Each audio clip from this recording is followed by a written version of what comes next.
Pode sentar, amados. Boa noite, graça e paz, amém? É bom, né, a gente cantar louvores, sentir a presença de Deus. Aí é que eu entendo um pouco a letra de uma canção aí que a gente já cantou bastante aqui, né? Quando estou em tua presença, dá vontade de pular, de gritar, de saltar. A gente fica até meio sem saber o que fazer, né? O que a gente quer, de alguma maneira, alguma coisa fazer para glorificar o nome do Senhor. Porque quando a gente está na presença do Senhor e sente a presença do Senhor, é algo realmente maravilhoso, é algo extraordinário. É algo que enche o nosso coração de alegria, de gozo.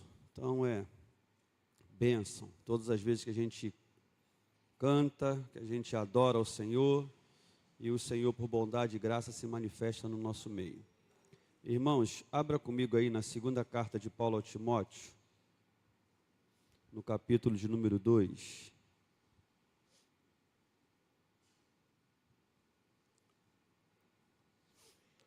Segunda carta de Paulo a Timóteo, capítulo de número 2.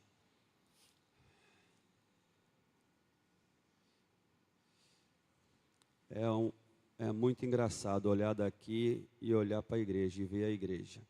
Tem gente com frio, tem gente se abanando que está com calor. Sangue de Jesus tem poder. A gente não sabe o que faz, se bota o ventilador, se não bota, se liga o ar para cima ou para baixo. É um negócio, irmão. A gente vai dividir no próximo domingo. Os do frio de um lado, os do calor do outro. Aí a gente bota o ar-condicionado para baixo, na direção de quem está com calor, né? E protege quem está com frio. Meu Deus. Irmãos, capítulo 2 da segunda carta de Paulo a Timóteo, nós vamos ler até o verso 13. Diz: Tu, pois, filho meu, fortifica-te na graça que está em Cristo Jesus. E o que de minha parte ouviste, através de muitas testemunhas, isso mesmo transmite a homens fiéis e também idôneos, para instruir a outros. Participa dos meus sofrimentos como bom soldado de Cristo. Nenhum soldado em serviço se envolve em negócios dessa vida, porque o seu objetivo é satisfazer aquele que o arregimentou. Igualmente, o atleta não é coroado se não lutar segundo as normas. Do 6 ao 10, vamos juntos? O lavrador que trabalha deve ser o primeiro a participar dos frutos. Pondera o que acabo de dizer, porque o Senhor te dará compreensão de todas as coisas. Lembra-te de Jesus Cristo, ressuscitado de entre os mortos, descendente de Davi, segundo o meu evangelho, pelo qual estou sofrendo até algemas como malfeitor, contudo a palavra de Deus não está algemada. Por esta razão, tudo suporto por causa dos eleitos, para que também eles obtenham a salvação que está em Cristo Jesus, com eterna glória. Fiel é esta palavra. Vamos juntos, vamos juntos, vamos juntos. Fiel é esta palavra, se já morremos com ele, também viveremos com ele. Se perseverarmos, também com ele reinaremos. Se o negamos, ele, por sua vez, nos negará. Se somos infiéis, ele permanece fiel, pois de maneira nenhuma pode negar-se a si mesmo. Amém? Glória a Deus. Eu estou achando que Jesus podia nos arrebatar hoje, porque o povo está numa alegria, cantando alto, lendo alto, não precisa nem pedir nada. Meu Deus, hein? Olha aí. Está escutando alguma trombeta aí, irmão? Se tocar, irmão, ô glória. Que bênção, que bênção. Glória a Deus. Amados, tanto a primeira quanto a segunda epístola de Paulo a Timóteo são epístolas em que o apóstolo, que está vivendo sobre uma circunstância difícil, ele, usado pelo Espírito de Deus, ele tenta animar, ele tenta encorajar, ele tenta fortalecer o seu filho Timóteo na fé. Paulo, tanto na primeira quanto na segunda, você vai ver repetidas vezes, tu pois, tu porém, sempre antecedidos de um diagnóstico, de uma complicação, e logo depois o Paulo faz uma aplicação dizendo, tu porém, tu pois. Sempre tem uma advertência, uma constatação, um diagnóstico, e logo depois um tu porém, um tu pois, permanece nisso, permanece naquilo, não faça isso, não faça aquilo. O apóstolo está precisando de conforto, de consolo, está precisando ser visitado, está precisando ser ajudado, mas porque está cheio do Espírito Santo, é Ele que ajuda, é Ele que fortalece, é Ele que estende a mão. O Paulo está na cadeia e o Timóteo está livre. Mas o Paulo na cadeia, ele não se sente preso, e ao passo que o Timóteo, fora da cadeia, não se sente livre. O Paulo na cadeia não deixa de fazer a obra e entende que ele poderia estar algemado, ele poderia estar preso, mas a palavra do Senhor jamais será algemada, jamais ficará presa, porque quando Deus quer falar, Ele fala. Quando Deus quer comunicar algo, Ele comunica. Quando Deus quer fazer alguma coisa, Ele sempre faz. Vimos domingo passado, o Deus que nós servimos é o Deus que tudo pode e que nenhum plano dele pode ser frustrado. Paulo está na cadeia, ele está preso, mas o evangelho está solto. Ele lá naquela circunstância, ele não fica naquela circunstância em que fica, eu não posso fazer mais nada, eu estou aqui preso, eu estou aqui encarcerado, eu agora estou aqui trancafiado, eu já não posso fazer mais nada. Não, pelo contrário, ele entende, eu estou aqui, mas o evangelho avança, e ele escreve, e começa a escrever, e aquele que estava preso se sentia mais livre do que aquele que estava solto. E aí então o Paulo vai e apresenta um diagnóstico, e apresentando o diagnóstico, ele apresenta então a solução, ele apresenta então a advertência divina, sempre dizendo para o Timóteo, Timóteo, anda por aqui, Timóteo, é por ali, Timóteo, não é dessa maneira. Quando chega aqui no capítulo 2, no capítulo 1, o Paulo está falando um pouquinho aí, no capítulo 1, verso 6, diz assim, por esta razão te admoesto, que reavives o dom de Deus que há em ti pela imposição das minhas mãos, porque Deus não nos tem dado espírito de covardia, mas de poder, de amor, de moderação.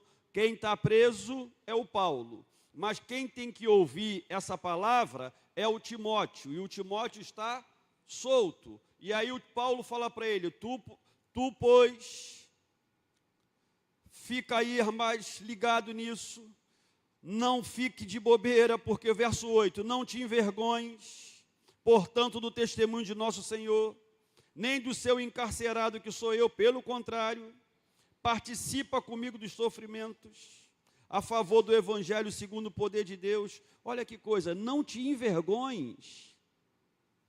Timóteo está vivendo solto, Timóteo está com liberdade, mas o Timóteo tem que ouvir uma palavra de pai, dizendo para ele, Timóteo, não te envergonhes. Timóteo, não nos foi dado um espírito de covardia. Timóteo, reavive o dom de Deus que há em ti. E deixa eu falar uma coisa com carinho. Olhando daqui, eu estou enxergando algumas pessoas que precisam ouvir isso nessa noite. Pessoas que estão livres, pessoas que não estão encarceradas por uma cadeia física, mas pessoas que pararam na fé, e já não mais produzem aquilo que o Senhor quer. E a palavra de Deus está dizendo nessa noite, por esta razão, vocês aí em Senador Camará, que precisam disso, por essa razão, te admoesto, reavives o dom de Deus que há em ti. Tem muita gente aqui que tem o dom de Deus, ministrado pelo Espírito Santo há muito tempo, mas que há algum tempo já não tem produzido para o reino de Deus. E nessa noite o Senhor está falando conosco, olha, aquele que é santo e que deu aqui agora uma pitadinha da sua manifestação de graça e glória. Ele quer de mim e de você que a gente de uma vez por toda reavivemos o dom dele que há em nós. Um dom gerado por um espírito, verso 7, que não é um espírito de covardia, mas é de poder, é de amor, é de moderação, que nos faz enfrentar o que quer que seja de cabeça erguida, porque nós sabemos em quem nós temos crido. Nós hoje fazemos parte de uma geração que está barateando o Evangelho. Nós fazemos parte de uma geração que está dormindo espiritualmente. E a palavra do Senhor para mim e para você, povo camaraense, é: tu, porém, você de Senador Camará, reavive um dom de Deus que há em vocês. Não se permitam viver o sono da incredulidade. Não se permitam viver o sono da falta de temor.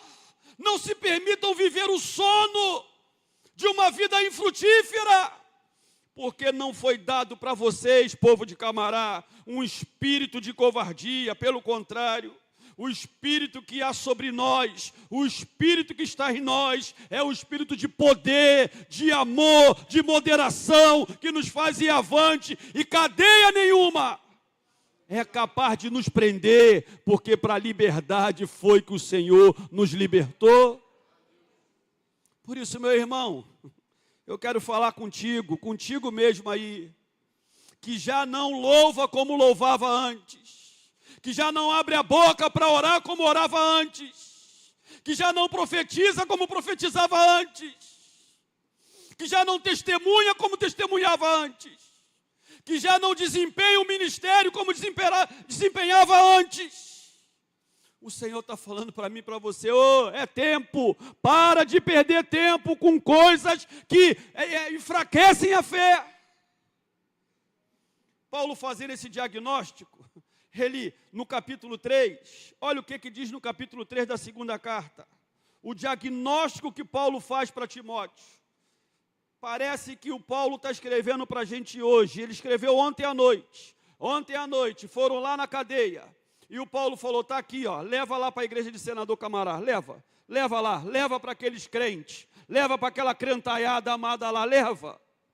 Para que aquele povo entenda, olha aí, o diagnóstico. Capítulo 3 de 2 Timóteo. Sabe, porém, isto, nos últimos dias sobrevirão tempos difíceis. Do 2 a 4, vamos juntos? Pois os homens...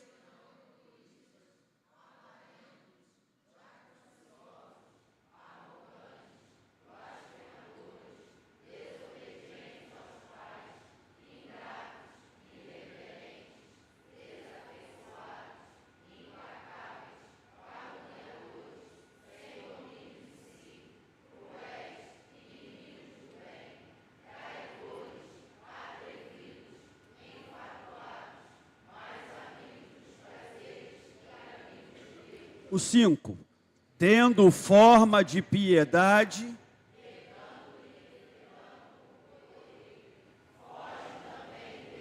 verso 10 agora, tu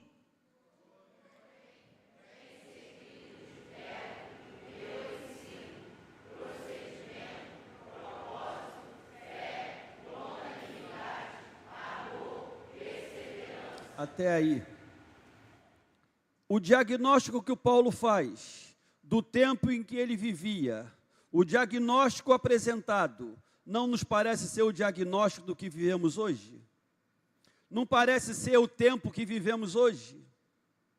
Que o Paulo está falando para aquele pastor jovem, e a palavra do Senhor está falando para mim e para você hoje. Olha, o diagnóstico é esse, a situação é essa.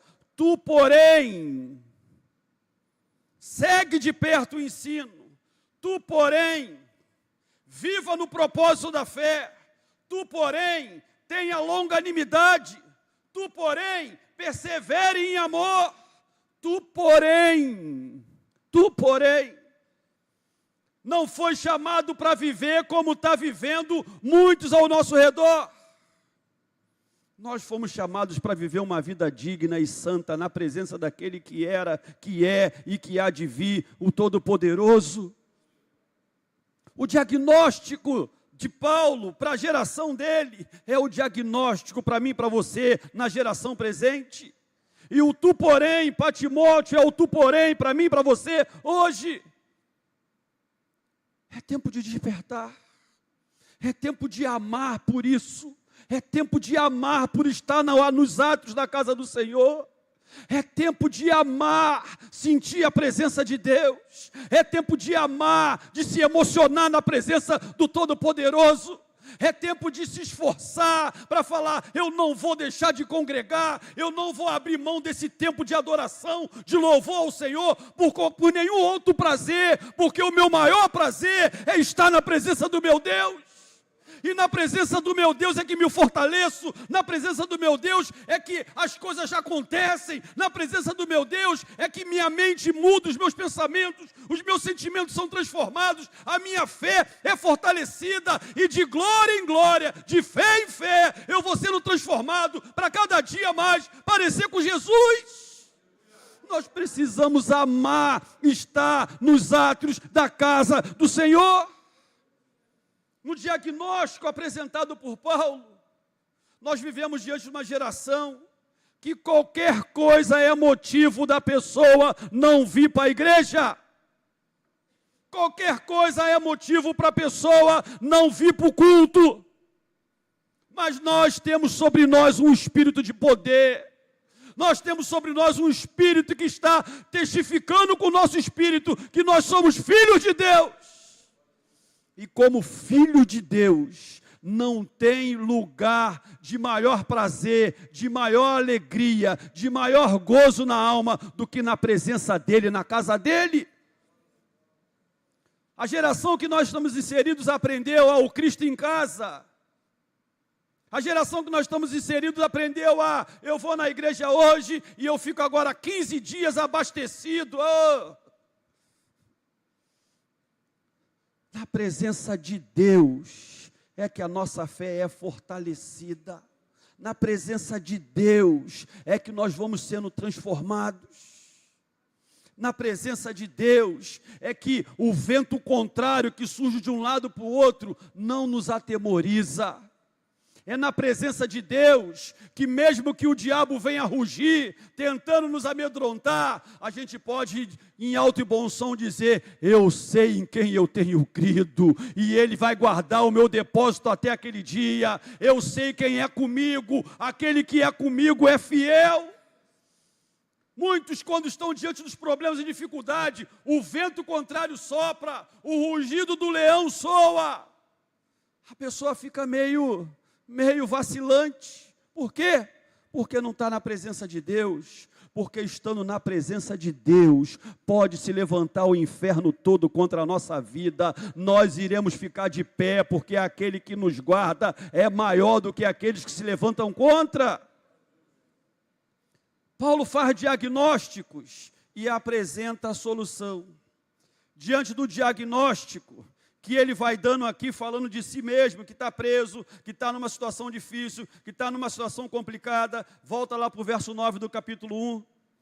Verso 9 diz, verso 8, não te envergonhes, portanto, do testemunho de nosso Senhor, nem do seu encarcerado que sou eu, pelo contrário, participa comigo dos sofrimentos a favor do Evangelho, segundo o poder de Deus. Verso 9, que nos salvou e nos chamou com santa vocação, não segundo as nossas obras, mas conforme a sua própria determinação e graça, que nos foi dada em Cristo Jesus, antes dos tempos eternos, do 10 ao 12, vamos juntos? E manifestada agora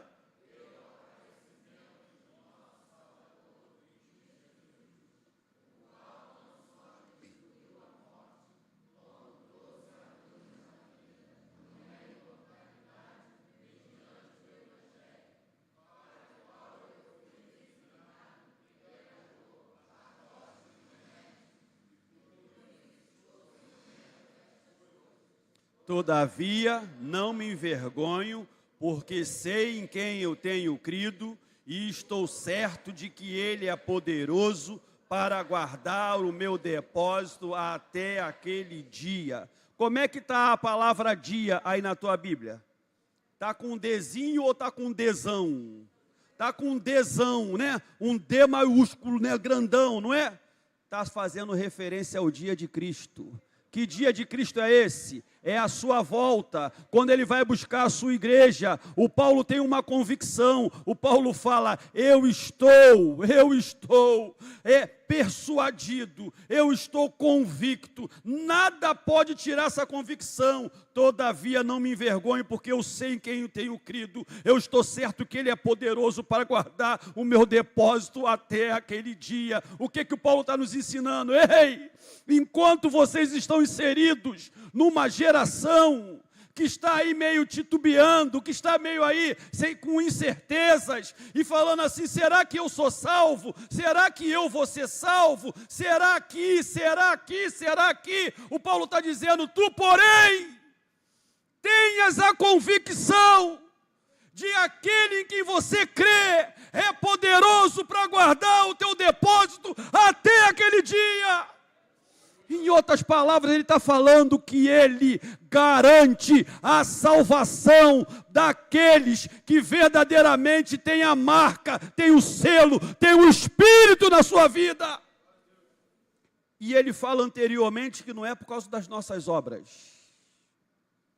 Verso 9, que nos salvou e nos chamou com santa vocação, não segundo as nossas obras, ainda que ouvimos aqui no início, a Miriam falou aqui no início, ainda que uma vez que a salvação nos alcançou, nós precisamos sim fazer boas obras. Não é boas obras para a salvação, mas são boas obras, porque a salvação já nos alcançou, a salvação já é uma realidade. O Paulo fala, eu tenho uma convicção, pode tudo estar desmoronando ao meu redor, pode vir problema de todos os lados, o diabo pode armar ciladas, o inferno pode se levantar, vento contrário pode ser forte, pode ser impetuoso. Uma coisa eu tenho de convicção, uma coisa eu tenho de certeza, aquele em quem eu tenho crido é poderoso para guardar o meu depósito até aquele dia. Ninguém é capaz de me arrebatar, de me roubar, de me tirar da potente mão de Deus. Porque o Deus que nós servimos é o Todo-Poderoso, amado. O Deus que nós servimos é esse que a gente acabou de cantar aqui, e que não dá vontade de parar de cantar. Para sempre, santo, santo, santo é o Senhor, o Todo-Poderoso, o Majestoso, o Glorioso, o Inigualável, o Incomparável. É a Ele que servimos e adoramos. Amados, crente tem que ser ousado, crente tem que ser convicto, crente não pode ficar de bobeira. Crente não pode ficar de bobeirinha. Crente tem que ter convicção. Crente tem que ter firmeza de fé. Problema para todos os lados. E alguns dizendo, não vai dar certo. Não é assim. Isso daí não tem mais jeito. Isso aí não tem solução. Oh, eu não dou ouvido a vozes. Eu só dou ouvido a uma voz. A voz daquele que eu sirvo e que adoro. Aquele que me resgatou do império das trevas. Aquele que é o Senhor da minha vida. Eu só dou ouvidos à voz dele. Para de ficar ouvindo vozes que tem por aí. Que tentam te desanimar. Que tentam te parar. Que tentam te frustrar. Dê ouvido à voz de Deus. Dê ouvido à voz daquele que tem todo o poder. O Paulo fala, eu tenho crido, e naquele que eu tenho crido, eu tenho uma certeza, Ele é poderoso para guardar o meu depósito até aquele dia. Ele vai fazendo esse diagnóstico, ele vai falando sobre isso, e no verso 13 ele diz, mantenha o padrão das sãs doutrinas, das sãs palavras, de que me ouviste com fé e com amor que está em Cristo Jesus, guarda o bom depósito mediante o Espírito Santo que habita em vós. Vai fazendo depois, ele fala do 15 ao 17, de alguns que andaram de maneira equivocada. Verso 18. O Senhor lhe conceda naquele dia achar misericórdia da parte do Senhor, e tu sabes melhor do que eu quantos serviços me prestou ele em Éfeso. Está falando de homens que andaram com ele, de alguns que começaram bem, mas se perderam no meio da caminhada. E quando chega no capítulo 2, ele fala, olha, o diagnóstico é esse, mas agora eu quero falar para você, tu, pois, filho meu, fortifica-te na graça que está em Cristo Jesus. Como é que podemos nos fortificarmos na graça que há em Cristo Jesus? Vivendo uma vida, amado, como a de hoje. Ninguém precisa pedir para a gente dar glória a Deus, que a gente se sente na liberdade de dar glória a Deus. Ninguém precisa pedir para a gente cantar mais alto, porque a gente já se sente na liberdade de cantar mais alto. Ninguém precisa falar para a gente fazer alguma coisa, porque a gente já se sente convocado, a gente já se sente impulsionado a fazer alguma coisa, porque na presença de Deus, e Deus está aqui, me dá vontade de fazer aquilo que eu posso extravasar, aquilo que vai além, aquilo que não me faz mais me preocupar com quem está do lado, quem está à frente, quem está atrás. O que importa é que eu estou diante do meu Deus, e diante do meu Deus eu vou glorificar, eu vou exaltar, eu vou magnificar o nome dEle, porque Ele é tudo para mim. Mas se você de repente fala, eu estou tão contrito, a presença do Senhor está me constrangendo de tal maneira, a presença do Senhor está tão forte na minha vida, que eu quero ficar aqui quietinho na minha, só lágrimas rolando. Louve ao Senhor com as tuas lágrimas. Fique quietinho no teu canto, mas dê o melhor silêncio para Deus. Porque não está na forma, está na essência. Não está no barulho ou no silêncio, está naquilo que o coração verdadeiramente apresenta diante de Deus. Fortifica-te na graça. Ah, amado, dê o seu melhor para o Pai. Para de ficar olhando, isso e aquilo. Não, agora, eu lembro de uma história antiga, beça, de uma mulher que foi chamada para o ministério. Deus falou que tinha para ela um ministério missionário, que aquela mulher tinha que ir para um povo de uma outra nação e pregar o evangelho. E de repente aquela mulher, ela agora casada, ela fala assim, Senhor, espera eu ter os meus filhos e criar os meus filhos. Teve filho, criou os filhos, e agora os filhos estão casados, são adultos. E o Senhor fala, a obra... Senhor, os meus filhos já estão quase me dando netos, deixa eu criar os meus netos. E aí então, vem netos, e aí, sabe como é que é, né? Mamãe que embalou neném, neném cresceu, neném deu netinho, agora mamãe quer, a vovó quer embalar netinho, e embala netinho. O netinho vai crescendo, Senhor, eu não posso largar neném de vovó, eu não posso largar. Neném de vovó vai crescendo, neném de vovó casa, neném de vovó agora gera também um novo filho. E aí, a bisa agora fala, não, Senhor, agora eu tenho, olha aí, a bênção da bênção da bênção, olha agora, já está na terceira geração, agora. Sabe o que acontece? Quando aquela mulher está quase morrendo, quase perdendo as forças,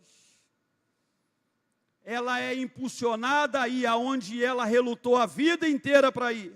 E quando chega lá que começa a pregar o evangelho, ela percebe quanto tempo demorou, quanto tempo perdeu, quanto tempo negligenciou.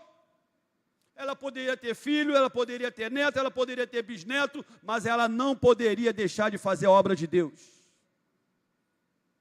Parece que é nos dias de Noé, casam e dão-se casamento. Parece que é nos dias de Jesus. O povo está preocupado com um monte de coisa, e está tudo no reino espiritual acontecendo, mas está todo mundo desligado. Parece que é nos nossos dias. As pessoas estão envolvidas com muitas coisas, mas não estão ligadas nas coisas espirituais. Perca mais tempo não, filhão. Perca mais tempo não, é a noite de você sair daqui falando para o Senhor, Senhor, chega, posição, a canção que ouvimos, posição, eu tenho que fazer, eu tenho que avançar, eu tenho que progredir.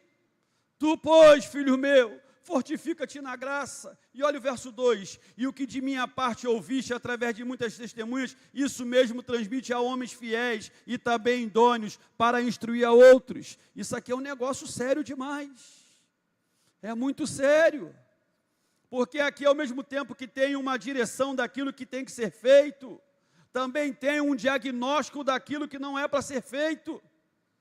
A palavra de Deus, o ensinamento, o chamado, algumas coisas precisam ser compartilhadas com pessoas que têm uma característica. Isso nos dá a entender que na casa de Deus, o Senhor separou alguns homens para determinadas coisas. O Paulo está falando para Timóteo: Timóteo, o discipulado que eu fiz em você, você tem que fazer em outros, mas o discipulado que você vai fazer nos outros, você precisa achar nos outros idoneidade.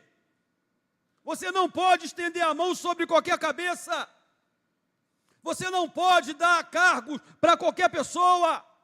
Você não pode transmitir determinados ensinamentos para qualquer um. Tem que ser para homens e mulheres idôneos.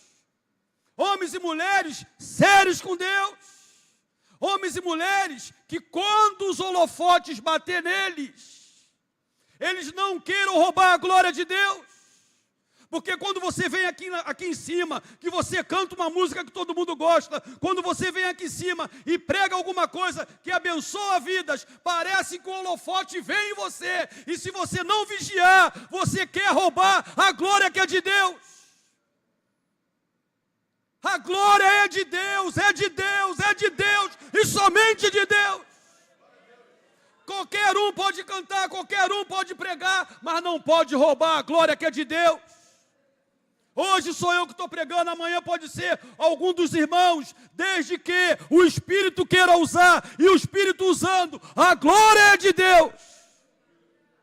Às vezes a gente quer ficar endeusando alguns homens, às vezes a gente quer ficar adorando alguns homens, às vezes a gente quer colocar alguns homens em algum pedestal. Oh, só o Senhor. Às vezes a gente quer estrelas que brilham, mas aqui no nosso meio só existe um que brilha, é o sol da justiça, é o Rei dos reis, é o Senhor dos senhores, e estrela não tem luz própria. O único que tem luz própria é o sol da justiça, é Ele, é o Senhor Jesus, Ele que é a luz. E de vez em quando Ele vai dar um tiquinho aí de claridade para algum da gente, e de repente brilha alguma coisa, e no que brilha alguma coisa, a glória tem que ser dele. Tu, pois, filho meu, olha o que você ouviu da minha parte, através de muitas testemunhas, transmite a homens fiéis e idôneos, para instruir a outros. E aqui que coisa linda, amado, ó. Olha o verso 3. O verso 3, na linguagem de hoje, poderia ser assim, ó: participa comigo das bênçãos, das vitórias, da prosperidade, do só vitória, como bom soldado de Cristo. É isso que está escrito? O que está escrito?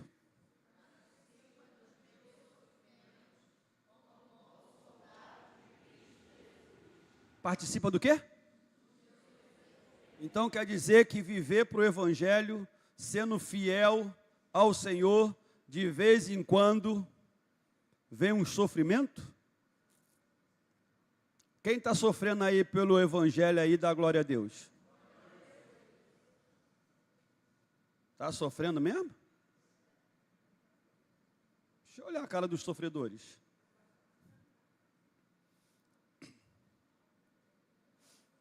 Paulo está falando, olha, por pregar o Evangelho, cadeia.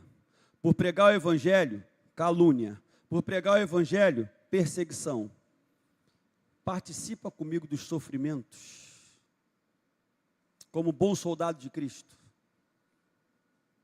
O Evangelho, amado, traz glória da presença de Deus, como temos sentido aqui nessa noite. Mas o Evangelho não nos isenta de alguns sofrimentos, de algumas situações difíceis. Mas nós temos sobre nós o espírito de poder, de amor e de moderação. Sabe por que alguns aqui, presentes nessa noite, deixou de fazer a obra como fazia há tempos atrás? Por causa dos sofrimentos. por causa das dores de cabeça, por causa das incompreensões.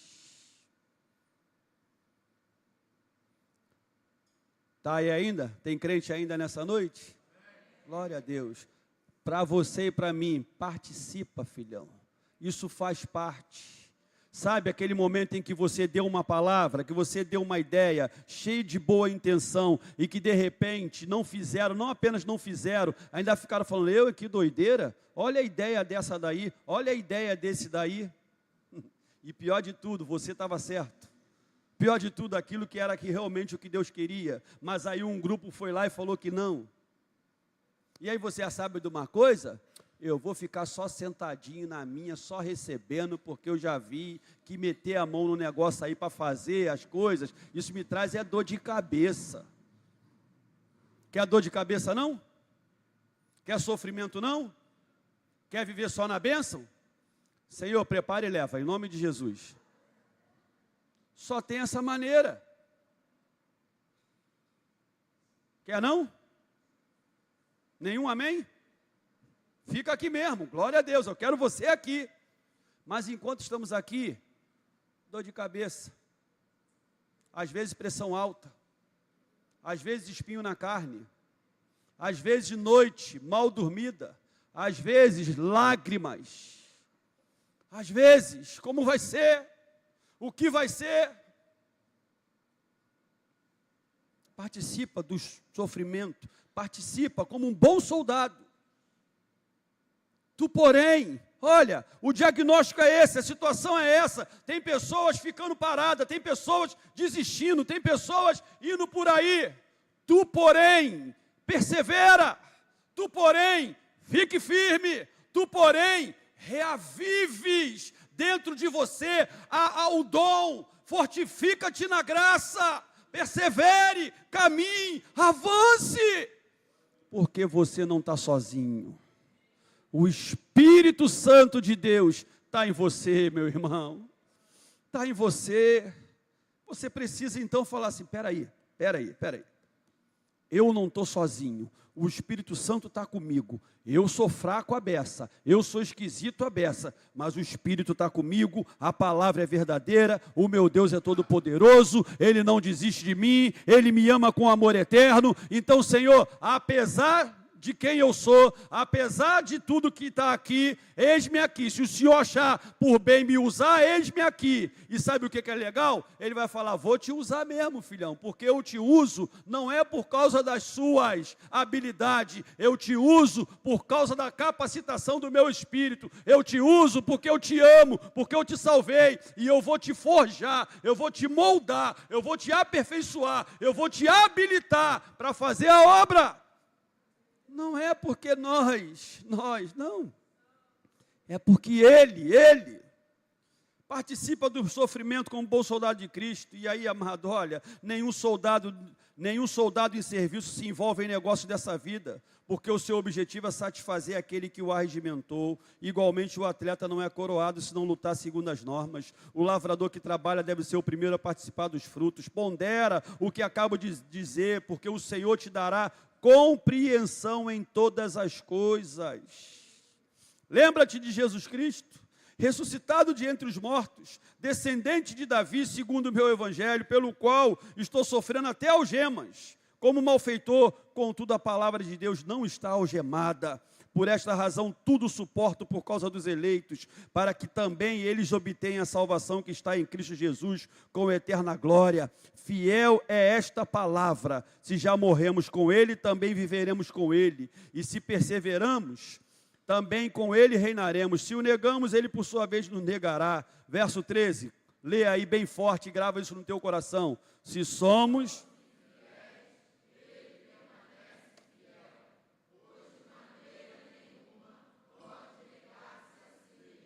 A palavra de Deus, ela é uma palavra que ela, ainda que apresente para a gente alguns ensinamentos em determinadas situações que parecem ser isolados, na maioria das vezes, os ensinamentos, eles se juntam, eles se somam, eles estão sempre E às vezes o Paulo escreve uma coisa para uma igreja, achando que está escrevendo para aquela igreja, mas o que ele está escrevendo para aquela também serve para outra, para outra, para outra, e chega até nós.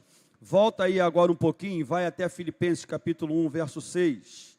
É uma outra circunstância, é um outro momento, mas olha o que diz a palavra.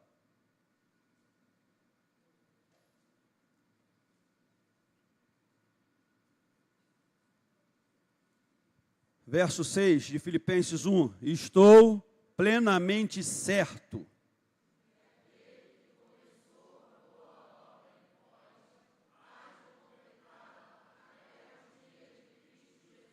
A palavra dia aí está com um Dzinho ou está com um Dzão? Está com um D grandão, né? Estou plenamente certo de que aquele que começou a boa obra em vós, há de aperfeiçoá-la até o dia de Cristo. Paulo escrevendo a Timóteo, capítulo 1, verso de número 12, todavia não me envergonho, porque sei em quem eu tenho crido e estou certo de que ele é poderoso para guardar o meu depósito até aquele dia. Capítulo 2, verso 13, se somos infiéis, ele permanece fiel, por de maneira nenhuma pode negar-se a si mesmo. Jesus um dia disse algo que a gente precisa guardar na nossa mente e no nosso coração. Jesus falou para o Pedro, ô Pedro, eu também te digo que tu és Pedro, e sobre essa rocha edificarei a minha igreja. E as portas do inferno,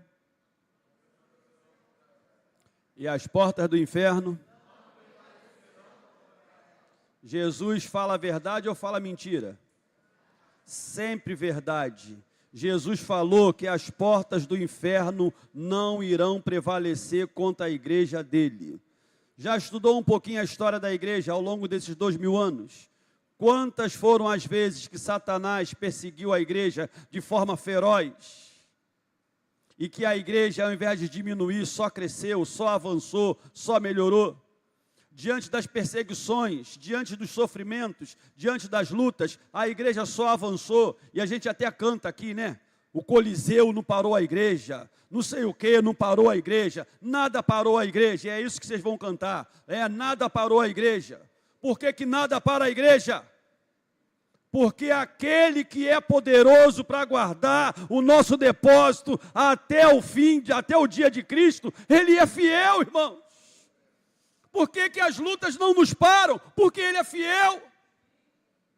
Por que você que ficou aí algum tempo turistando, você ficou algum tempo passeando, você ficou algum tempo dentro de casa, você ficou algum tempo em qualquer lugar, mas de repente agora o Senhor te trouxe de volta para cá, porque aquele que começou boa obra na tua vida não perde batalha, ele não desiste de você.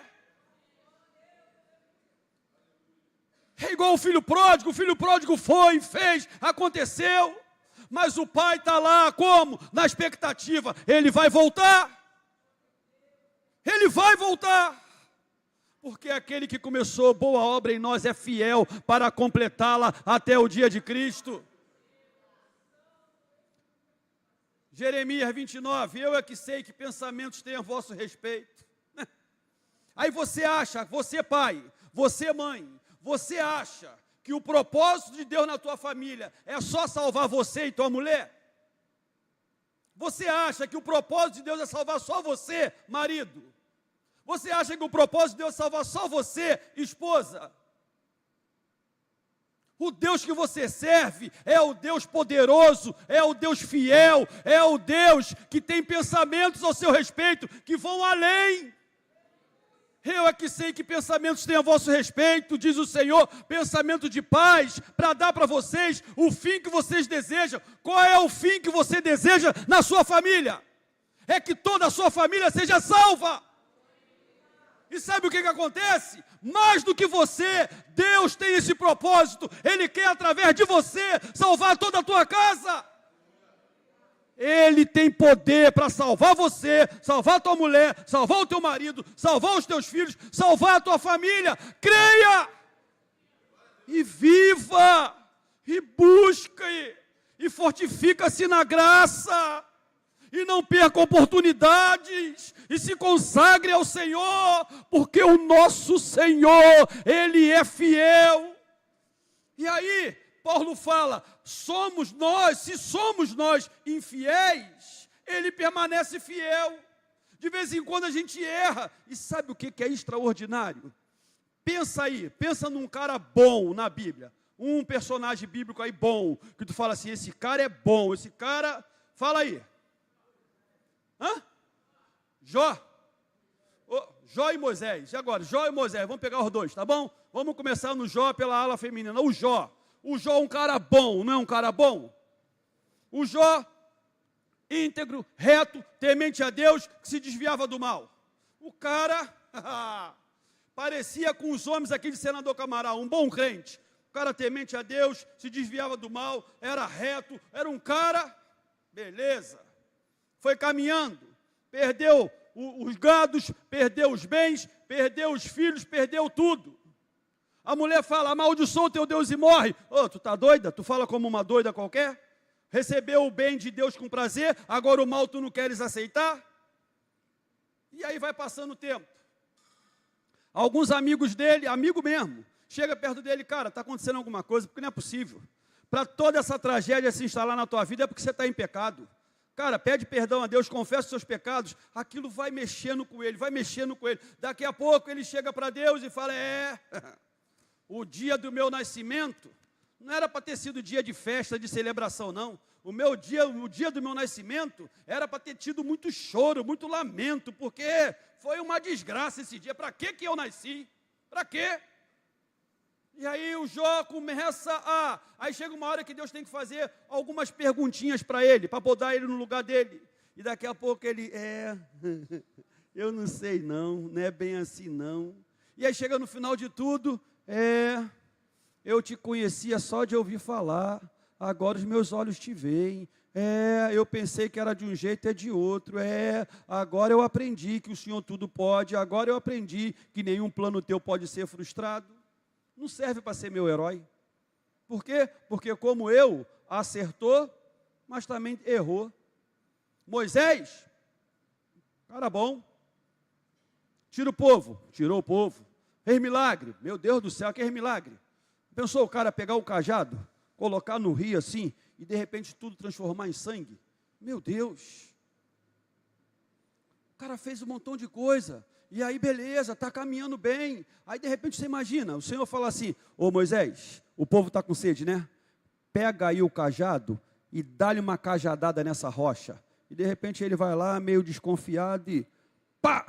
Começa a sair água. E aquele povo todo bebe água que sai daquela rocha. Beleza, né? O cara está vendo Deus agir, o cara está vendo Deus fazer coisas extraordinárias. Tem uma hora que ele está saindo fugindo lá de Faraó, e Deus está caminhando com eles, e de repente durante o dia, tem uma coluna lá, uma nuvem lá, que faz para eles lá uma sombrinha para refrescar. Chega uma hora que aparece uma coluna de fogo, e aí quando o Faraó está lá babando de raiva, e está querendo pegar lá eles lá, aí aquela coluna de fogo tem um negócio meio diferente. Por quê? Porque aquela coluna de fogo, ela aquece e ilumina o povo de Deus que está lá, mas aquela mesma coluna de fogo, que deveria também alumiar e aquecer Faraó que está para cá, ela produz para cá escuridão. Como é que é isso, amado? Como é que a mesma coluna de fogo, para um lado claridade e aquecimento, para o outro lado escuridão e pavor? Como é que é esse negócio? O cara está vendo tudo isso. Mas aí o tempo vai passando, Deus fala assim, esse povo está de novo blasfemando, né? Agora faz o seguinte, meu filho, não mais você vai dar cajadada na rocha, agora você vai falar a rocha, para que a água saia. O que o Moisés faz? Dá uma cajadada ainda mais forte na rocha. Por causa disso, o que aconteceu? Filhão, já que você não entendeu, porque Deus às vezes trabalha com algumas simbologias, Deus às vezes trabalha com algumas palavras meio figuradas. A rocha representava Cristo, não pode ser ferido duas vezes. Ele foi ferido uma única vez. E o Moisés, então, vai lá dar uma segunda cajadada e fala: por causa da tua desobediência, você não vai entrar na terra. Moisés, depois de 40 anos de ministério, 40 anos de ministério frutífero, recebe a sentença de que não ia poder entrar na terra. Por quê? Por causa da desobediência. Moisés é um cara muito gente boa, muito legal, mas não serve para ser meu herói.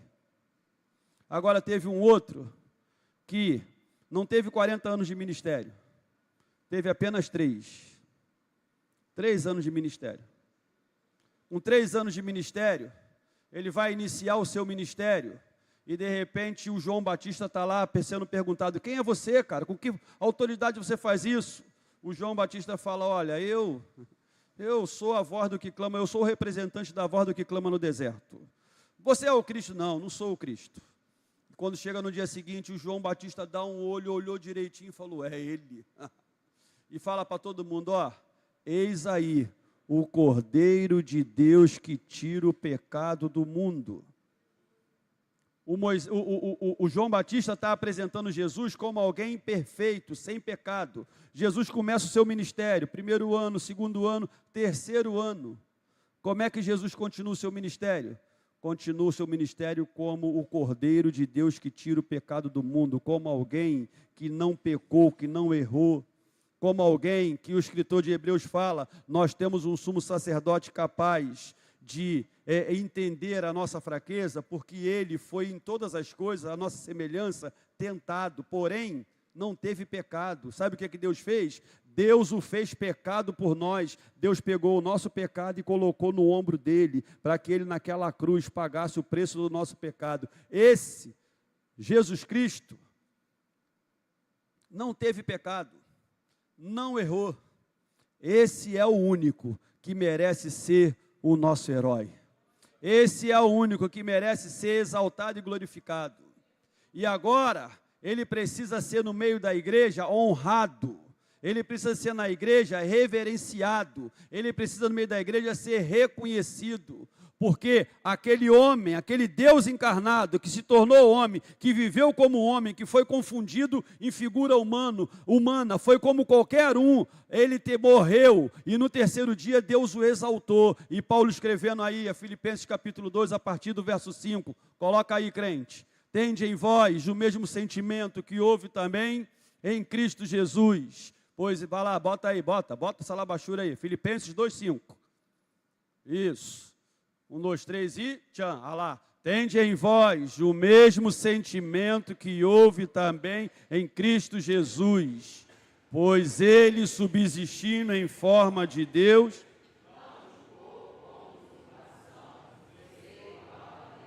antes a si mesmo se esvaziou, assumindo a forma de servo, tornando-se em semelhança de homens e reconhecido em figura humana.